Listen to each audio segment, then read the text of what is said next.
collate and post questions that come in before today's webinar, and we'll try and cover as much as possible. We've got an hour, we'll try and make the most of it. The session, as you know, is also being recorded for those who can't make it here right now, so they can view it and see what we've done today.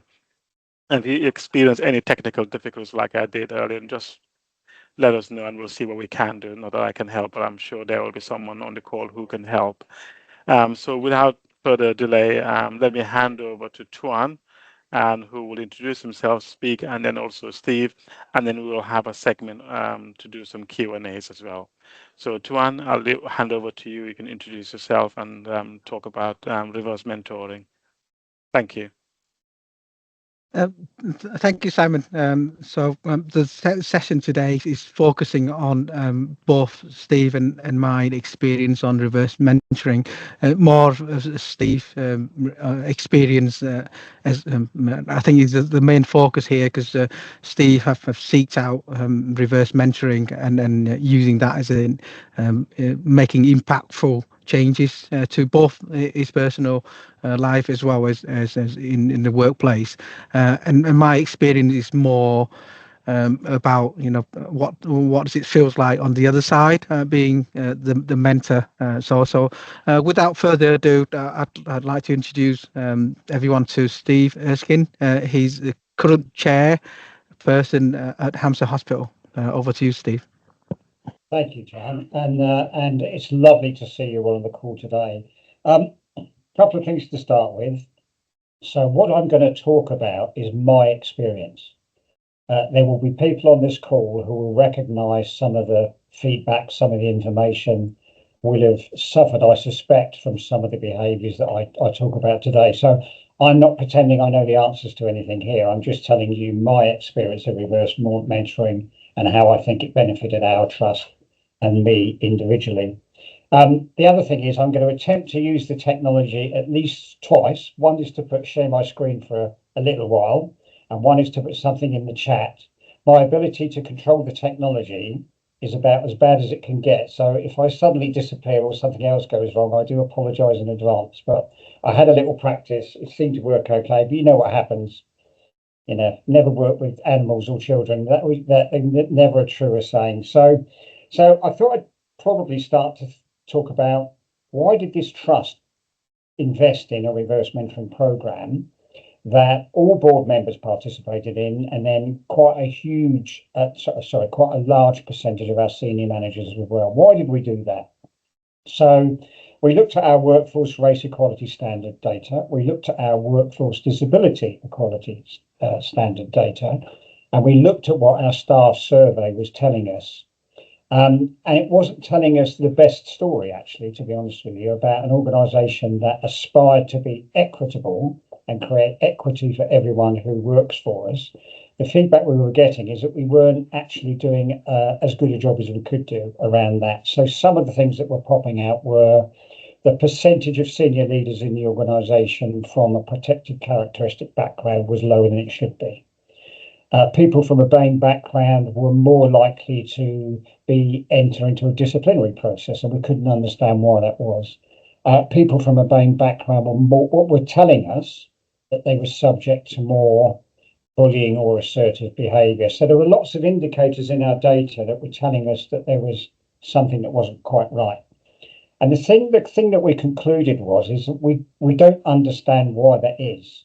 We make assumptions we look at staff data, and the risk is you make assumptions about what that's telling you, but actually you need to ask the people who work for you, don't you? You need to talk to the people about what is it that's causing them to feel the way that they do.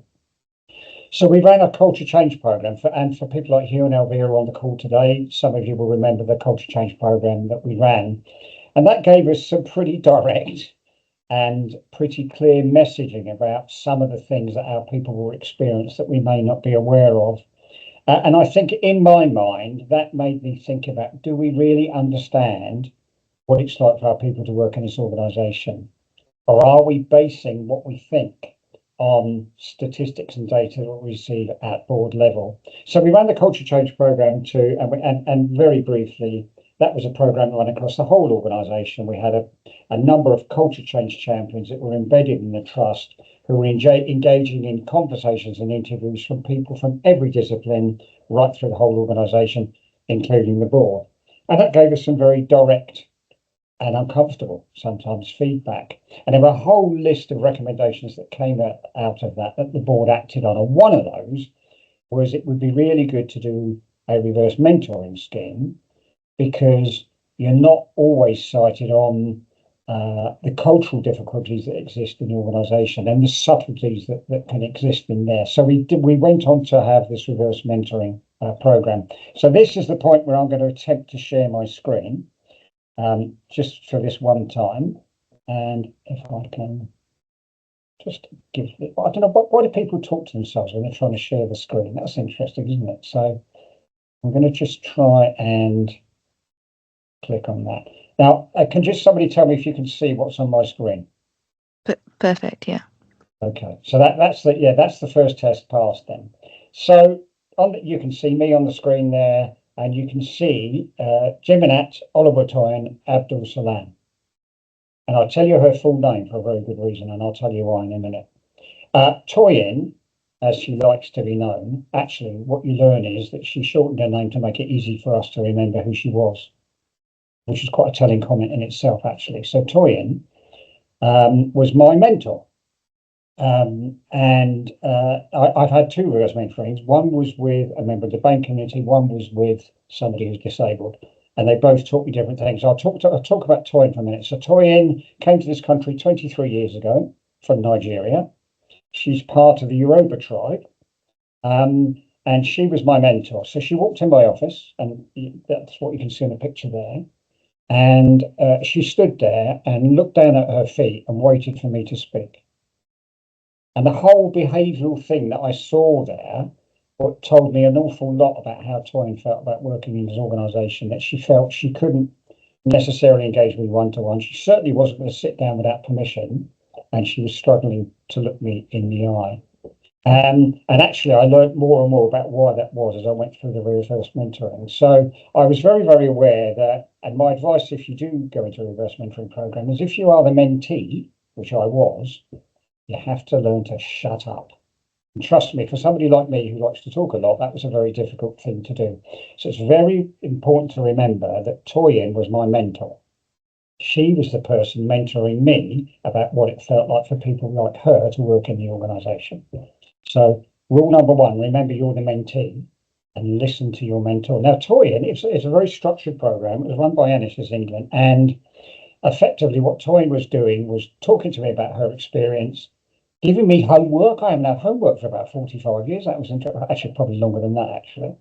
And the homework was around learning about Nigerian culture, learning about the culture of her tribe, learning about what it felt like for somebody coming from that culture into this culture. And I learned loads and loads about a very high Nigerian culture can be very, very hierarchical. You are very subservient to your seniors, hence the wouldn't look me in the eye point, and I had to learn that about our culture. And I also learned the importance of the name. So Jeminat Oluwatoyin Abdul Salam. In Nigerian culture, the middle name is really, really important, because my understanding is that that's the given name by the family. When she came to this country 23 years ago to start nursing in this country, even from her appointment letter at the very start of her journey in the NHS, the first thing we did was take out her middle name. Because middle names aren't important, are they? First and last name. So even her appointment letter took out the most important element of her name. And that was the start of her journey in a new country, in a new culture, about what it feels like to be from a different culture and a different community.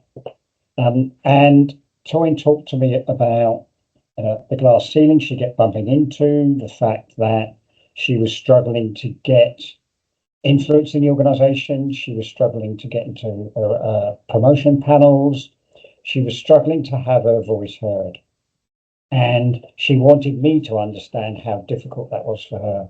And I learned a lot about her personally. I learned a lot about our processes and procedures in our organisation. I learned a lot about the culture of an organisation. And I tell you now, with all honesty, I would not have known that without this scheme. I would not have known that by just looking at the data and information available to the board. So not only was it invaluable to me, but it was invaluable to me thinking about how we develop the organisation. And at that time, as we started this programme, we had very little diversity around our board table. We do now, because I recognised how important it was to have different voices around our table, helping us make the right decisions. So this picture was when Toyin insisted on bringing me lunch on a day off. The most delicious food I think I've ever taken. Far too much of it. I had to put it out in the office in the end. But she wanted me to get engaged in her culture in a way that understood the kind of food, the kind of lives people lead, the thing people do in their free time, the working cultures, the hierarchies and the structures. And as you can see from this picture, it was during COVID, hence the masks you can see on the screen. And Toyin came in her traditional dress, the national dress. She wanted to come like that. And actually, I'm going to take that off the screen now. So this is where I might lose you all. I hope you will come back. Good, I think that. And actually, she bought for me a traditional Nigerian dress, man dress, that I could wear as well. It's not in the picture, but trust me, I did wear it. So we developed a really close relationship, me always remembering what I was there to do. And what I was there to do was listen to her experience. Now, some of the things that she talked about, some of the inhibitors, some of the barriers to her development were very big and strategic, things you couldn't fix overnight. But then there were some very small things I could do and I could change for her. So unbeknownst to her, having listened to that story about her name, I rang up the IT team when she left the room. And I said, is there any technical restriction to how we display people's names in our email? Because one of the things Toyin had said to me is, even my email's got my middle name missing. So overnight, I had her middle name reinstated in her email address. She rang me up the next day. She said, I can't believe my name. It's my whole name. Therefore, how have you done that? And I said, because it was never a problem doing it technically. It's that we never thought to ask, did we? We never thought to understand enough about why that was important to you. You could still sign yourself as a Toyin, but she was delighted that for the first time in the NHS, we'd shown her name in full in an official communication. And I have to tell you that one thing just made such a difference to that person about the way she felt about herself. And other people commented on it as well. They noticed it. Good. That's exactly why we did it. So Toyin was a really good example of really understanding when we were seeing raw data at board level in this trust, really being able to triangulate and say, what does that really mean? And the impact on me was it made me think differently about that. I need to find out about different people with different needs, about what it is they need to feel positive about their work. And it taught me the difference between equality and equity. Yeah. So equity means you have to treat people differently to make things equal for people. And that's a subtly different thing. And I realised what that meant after I really started to talk to Toyin. So Toyin was going, where's Toyin now? You wouldn't recognise her. So she bowls in my office, she sits down, she drinks her cup of coffee, she looks me straight in the eye, she tells me what to do. And I can see the change in her, but actually, when I ask other people, they recognise the change in Toyin. They recognise she's more confident, she has more strategies around how she engages, she's been through 2 or 3 different jobs, she's in a job that she enjoys doing. And she said to me, one of the things I really learned from you is how I can engage with my managers in a way that helps them understand what I need. But she's a completely different person, really successful reverse mentoring. But the biggest success wasn't for her because she did that herself. I didn't do that for her. I just facilitated her thinking a bit differently. What she did for me was help me understand that we need to be curious and we need to ask questions. And I'll take you back to my strapline. Do you really know what it's like for people who work in your organisation? Do you really know what it's like? And if you don't, you need to find out. So my second mentor was Paula. Paula has she has an invisible disability. Okay, so she has a bit of a physical one as well, but she wanted to talk to me about people who are disabled, but it's not physical, and therefore you can't see it, and therefore you don't understand it, and therefore potentially you're not taking it into account. And we have this issue, and your organisations may be the same, where we suspect we have far more disabled people than actually describe themselves as disabled.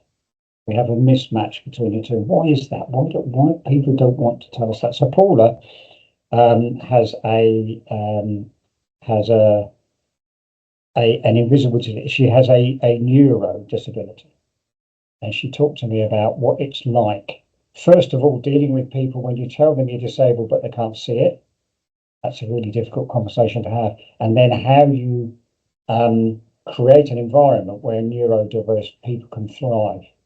And Paula gave me some homework. Now, here's my second attempt at tech. I apologise in advance if this doesn't work.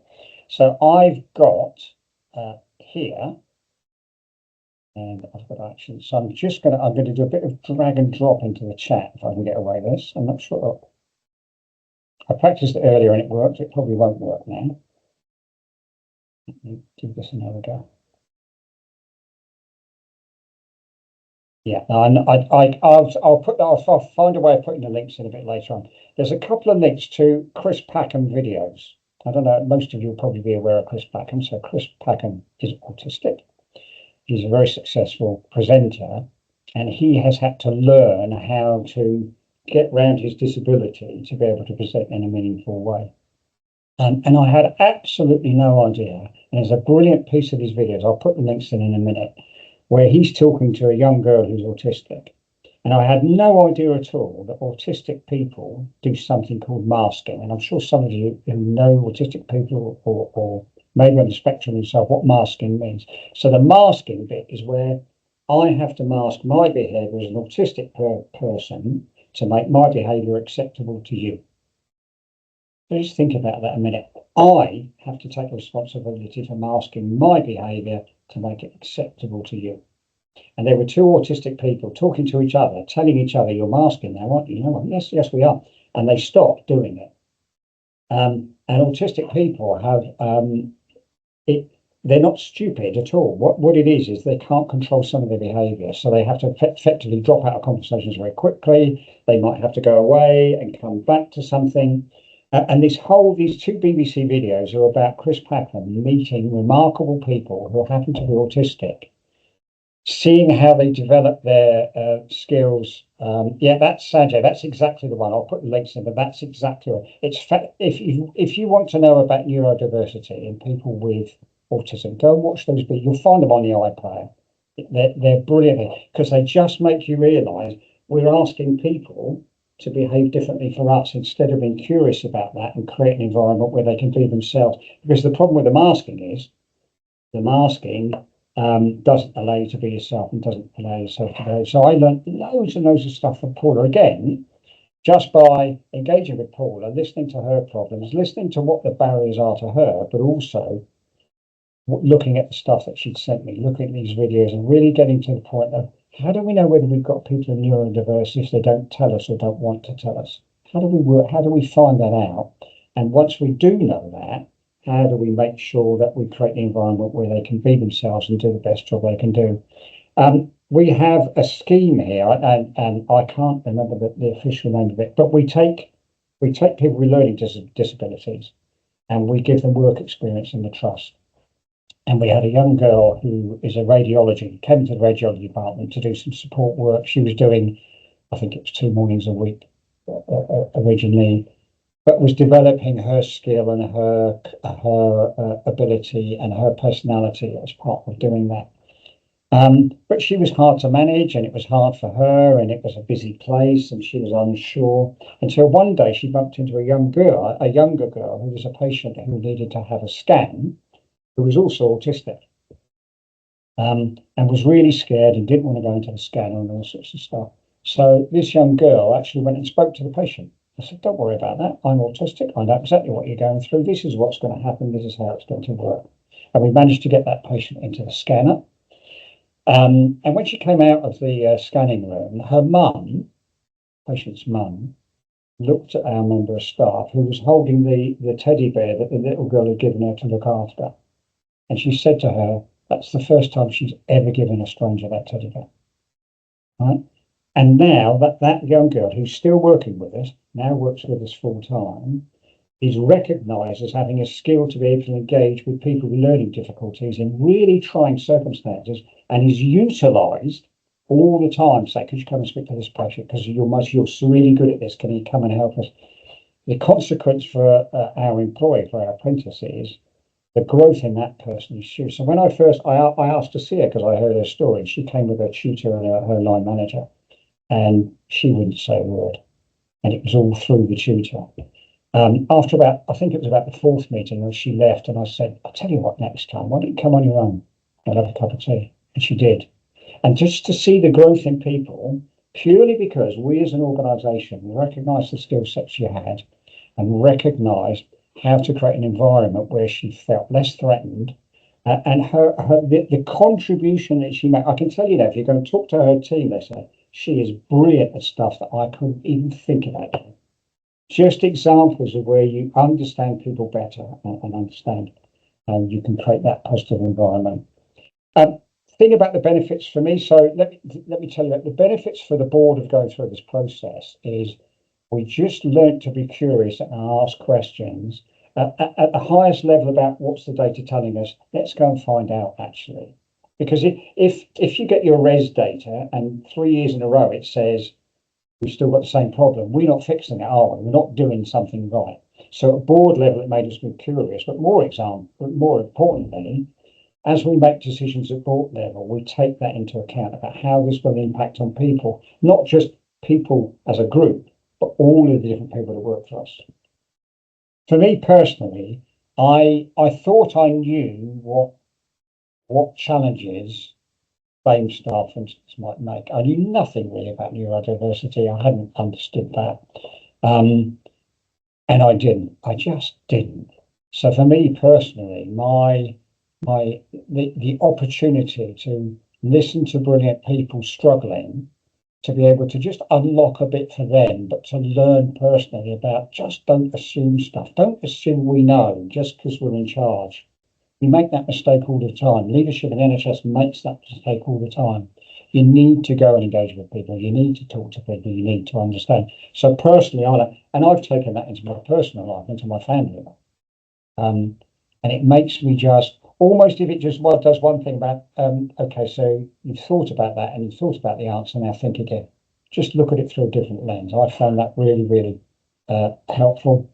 My mentors would say, Toyin would say, I mean, I'm leaving this trust at the end of the year. She's now cheering, of course, because that's good news, isn't it? Toyin came to see me in her last meeting, and she was in absolute floods of tears.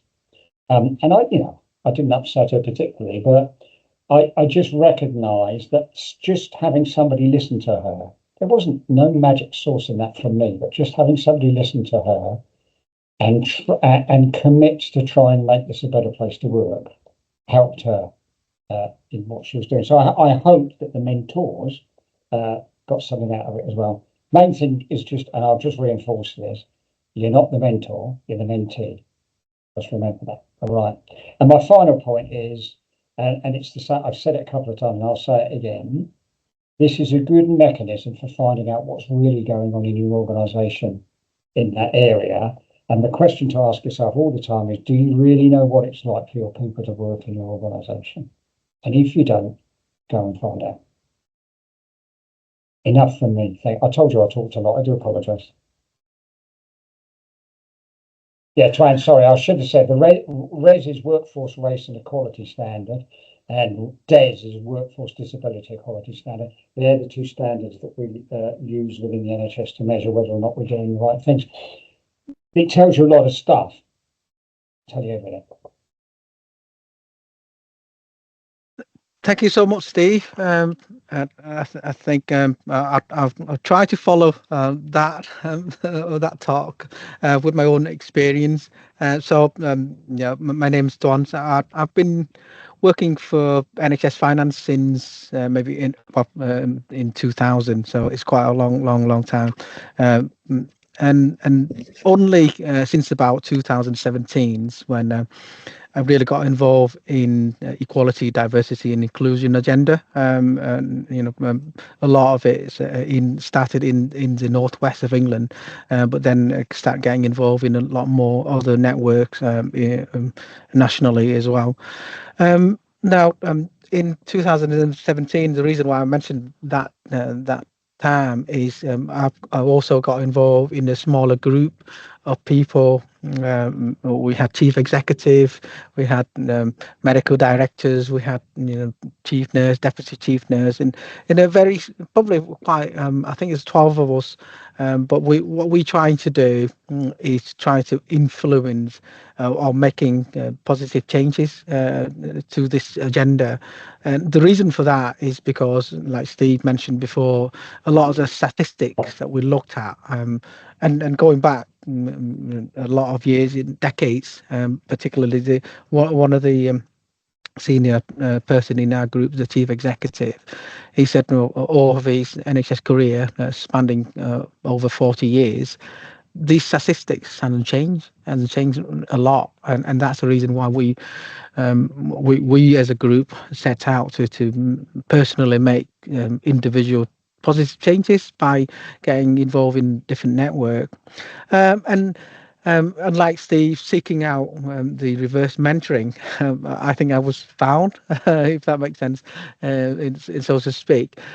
So that chief executive said to me one day, he said, one of my friend, he's a chief executive of a local authority, and this population of his local authorities is very diverse, and he is a quite principled person, and he and his board is trying to reverse some of the statistics, and I think you can help him. And I thought, well, I'm not sure I understand that, because being involved in mentoring in the past through NHS Leadership Academy and various different programs, as a mentor as well as a mentees, my experience through those sort of relationship was, that the mentors is teaching the mentee something, and I was thinking, well, what do I need to understand, or what do I have to teach this person who's probably one of the most powerful person in this locality. I have no experience of HR policies. How do I? So my first sort of experience is quite terrifying. I have no clue what I'm going to teach this person. But I went along with it. And to be fair, our first sessions started where we introduced ourselves after that. The way that I think that particular person is making me feel is very comfortable. We started talking, and then I started, well, he's asking a lot of questions about my life, and so it's feel natural to me, talking about that. I talked about how I got to this country. My mum and her family came to this country in the late 70s, early 80s, as part of the boat people from Vietnam. But I didn't join them until early 90s. So coming over to this country as a teenagers was another terrifying experience. I've talked to him about a lot of the adjustment I have to make personally to get accepted. Things like shorten my name, changing my name, changing the pronunciation of my name so that people can easily recognize me, or say my name in easily accepted way, and that's the sort of thing that I have to personally make. I've talked about when I first came into the workplace, how difficult it is for me to look people into the eyes directly, because that's the sort of thing that you don't do growing up in Vietnam. You always told, or superiors, or the elders, you got to respect them, doesn't matter what. And even in a lot of my role in NHS Finance, you have to challenge people thinking, and that was really difficult for me to do, because I've never thought of doing that. So that's the kind of thing that we ended up talking about. And after a few sessions, I just thought, oh, well, this, I don't know how I help this person, but all I've been doing is just talking about myself. But that's how it went, and I never needed to ask what impact does that have to that person, and things like easy things like swapping phone number so I can text him and he can text me outside of the session in between. It helps me feel quite comfortable. It ended up feeling like I'm talking to a friend. I'm connecting with a friend rather than a mentoring relationship. And that's helped me open up a little bit more and more from that relationship. So really, that's what I experienced from it. And like I said, I feel a lot of the experience that Steve talking about his mentors, I can relate to that. That's exactly how I felt being, coming to this country and trying to integrate into new communities after you've been brought up in a totally different environment.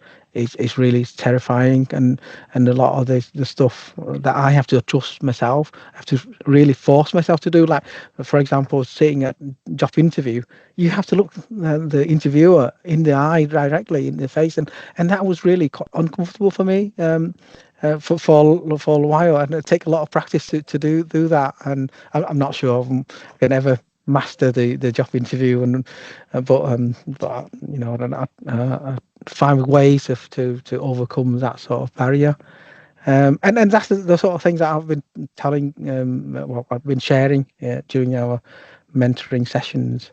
So that's really all my experience that I got to share today.